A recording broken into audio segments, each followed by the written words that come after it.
იმისათვის რომ ცვლილება მოხდეს, ან უნდა დაარტყა სკეპს, ან უნდა არტყა ჭერს. ქონდა ფიქრები და აზრები, რომ უი საშა შენ ისეთი დიდი და დიადი ხარ. პირველ რიგში, როდესაც ასე სიმაღლეზე ადიხარ, თავბრუ გეხვევა. სისტემების დაშვებასაც იწყებ. ჯერა რომ ხარ შეუცვლელი, უნიკალური, ტელეფონზე არ შემოდის არსეთი შეთავაზება. გამოცდილება არის შოკის მომღრელი, რადიკალური სიმარტოვე, რადიკალური სიჩუმე. იმარა ვინ ვარ?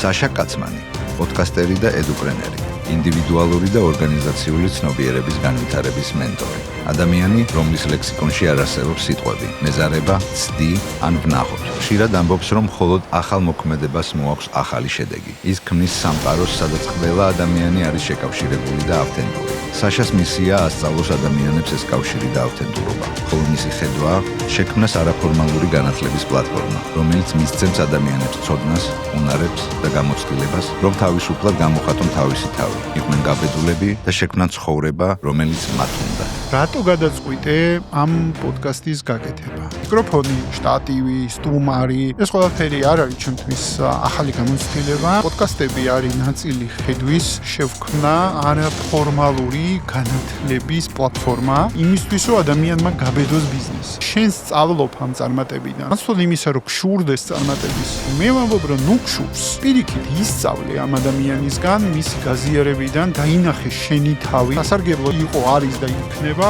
ყველა ადამიანისთვის, ვინც დაეძებს, რომ შექმნას წარმატება თავის ცხოვრებაში. მეორე მხარეს არის პიროვნების და ტრანსფორმაცია, ცვლილება, უბრალოდ ავსებს ერთმანეთს.